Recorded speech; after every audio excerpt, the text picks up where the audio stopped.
Now let's say, for example, let us look at what for generate is going to do for me. I think we took the same example while understanding the class also. Let us do the same thing here. Let us say I have a ripple carry adder. Let's say I have to add two numbers.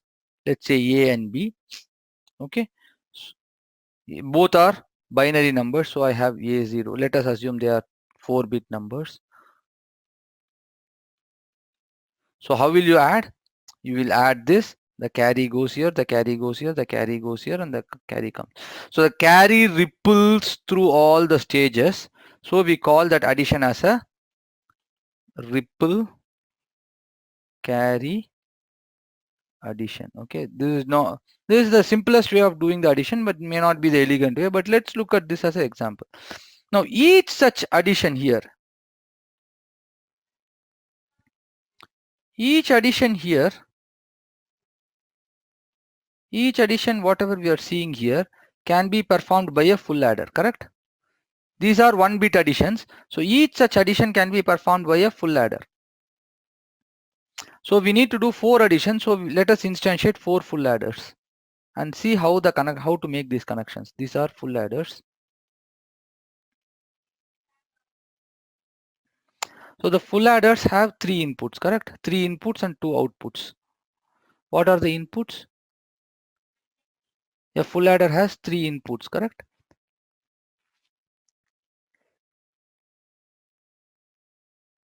And it gives 2 output.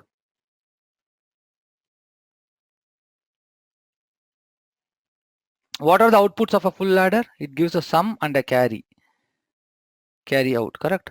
Sum, carry out, sum, carry out, sum, carry out. What are the inputs for the full adder? It accepts 3 input, say I0, I1 and a carry.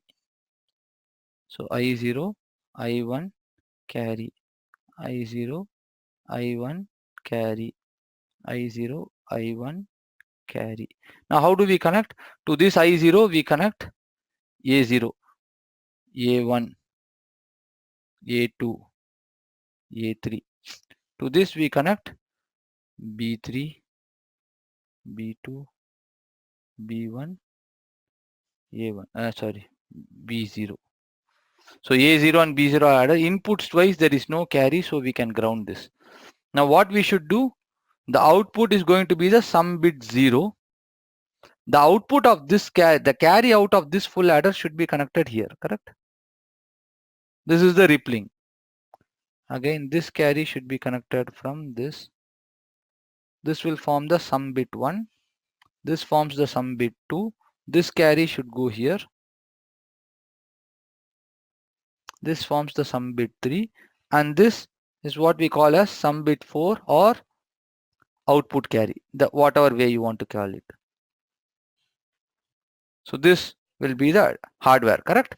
So now if you see, I can write the RTL for one full adder. I can write the RTL for one full adder. This is my one full adder. I can do it in 2 ways. Okay, this is one way. Let us look at second way.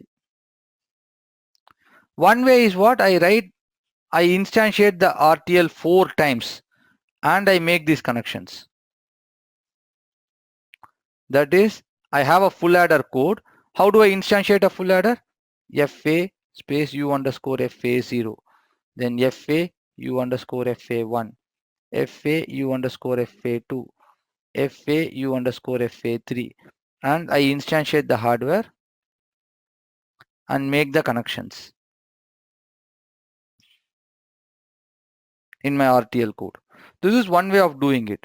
Now what it is, this may look very simple or straightforward, but let's say for example, instead of a 4-bit addition, let's say you want to do a 32-bit addition, you will do this 32 times, which is not the best way of doing it.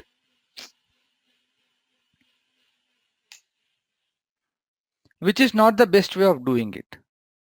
So what is the other way out? Let's see, that is the second way.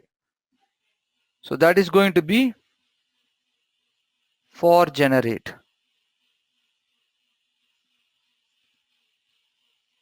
So I have a full adder. I have only one full adder.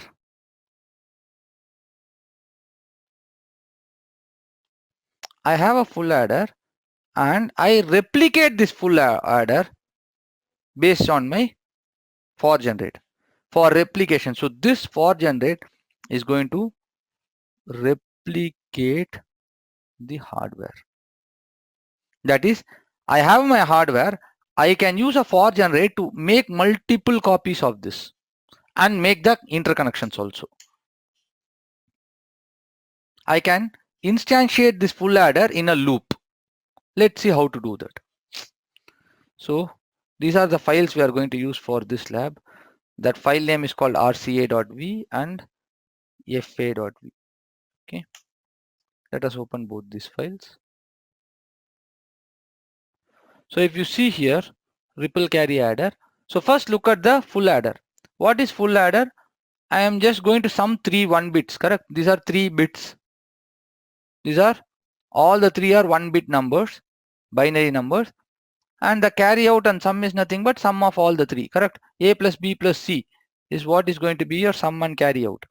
So if it generates a carry, carry will be generated. If this doesn't generate a carry, carry out will not be generated. Whatever is the sum will be maintained in the sum. That's all. Very simple. This is my full adder. How my ripple carry adder is going to look like? See, here I am assuming I have to add two 8-bit numbers. Num1 and num2 are two 8-bit numbers. The output. So if I'm adding 8-bit numbers, so whenever, see, rule for addition, always remember this. Rule for addition is what? What is the rule for addition? This is very important.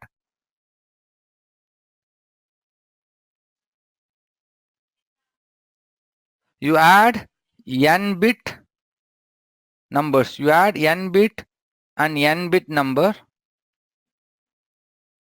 The result is going to be n plus 1 bits. You add a n bit and a m bit number. The result is going to be max of n comma m plus 1 bit. This is the rule. So this is the number of bits you will be needing for the output. So we are adding 8 bits number. So input is a 8 bit, input 2 is also 8 bit. The output is going to be 8 plus 1, which is 9 bit, which is 8:0. Okay, I am creating some internal wires here, int sum and int carry. And now let's look at how to make the connection. So we'll come to this for generate. So first I'm making the 0th instance where I'm assigning the inputs to num1 of 0, num2 of 0, correct? The index. So here also we gave the hardware. See, if you look at the connections what we made here, we connected the 0th bit to the first full adder, correct? 0th bit, and the input carry was 0. So that's what we are connecting the input carry to 0. The output is the sum bit 0, output is the int carry of 0, carry out, correct? Now I am going to instantiate this once for my reference, because the first bit alone I have to connect it to 0. That's why I instantiated it separately. Now subsequent I need to instantiate 7 full adders, correct? That I will do it through a for generate statement. Kindly note there is no always here. The for generate is not having any always. It may contain always, that's a different story, but it is outside the always block. For I equal to 1, I less than 8, I equal to I plus 1. So now I am instantiating my full adder. The A input of the full adder is going to be, now I am instantiating the first full adder. Let's look at this. If I instantiate the first full adder, what should be the A input of the first full adder? It should be connected to the A1. So that is num1, correct? See, look at this. This input is connected to A1. This input of first full adder is connected to A1. This input of second full adder is connected to A2. This input of third full adder is connected to A3. So this input of nth full adder will be connected to A bit number n. That's what I'm doing. So whatever is my index, num1 of that index. And similarly, the other input is connected to B. That means num2 of that index. And what is the carry connected to? The carry is connected to the previous carry out. So int underscore carry out of I minus 1, the previous stage carry out.